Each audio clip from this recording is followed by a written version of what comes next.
What if you could change something just by talking about it differently? So let's take an example of the SIOP conference. There's lots of words that can be used to describe SIOP conference. And this gives you an idea of what SIOP conference is going to be.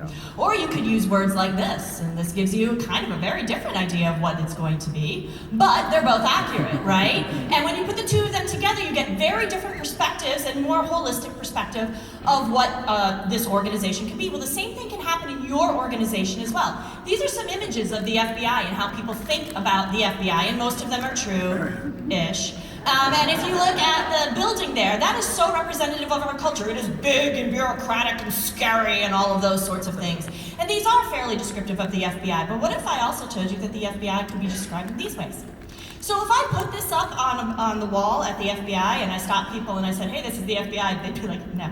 But if I did say, they'd be like, wait, is that Google? I don't know, right? But at the end of the day, this is the culture that we are building, and we have elements of this culture in our organization, and by talking about it a little bit differently, we are driving culture change in our organization and through our talent processes.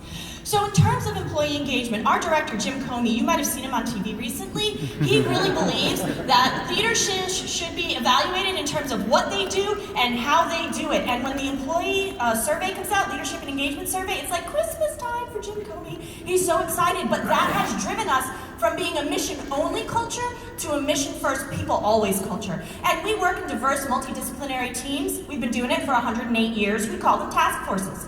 And we took people who are really good at investigating people who do bad stuff together, like organized crime investigators, and we moved them over here, and we had them investigate people who do really bad stuff together, like terrorists, and it was amazing what our speed for proficiency was, and that was agility through competency modeling, which has never been said ever at a SIOP conference before, that you'd have agility through competency modeling.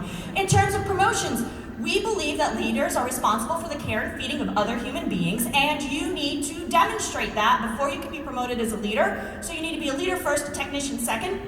In terms of performance management, which I totally hate that term, but we take those leaders and we try to make them amazing coaches. They're not players anymore, they are coaches, and we try to help our employees be better coachable. In our talent summits, we tell people where you stand. We do, after our talent summits, we tell them where they stand so that they can own their development and move it forward. And this is huge culture change that we are doing. I get to ride in helicopters for job observational purposes, and I have creds, and I get to do all those kind of cool things. But changing language so that we can advance our culture is the single coolest thing that I have ever done at the FBI. So what if you could be like the FBI, which has bureau literally in its middle name, but we were able to change our culture just by how we talked about it? What if you could be this organization? What if you already are and you just don't know it? What if?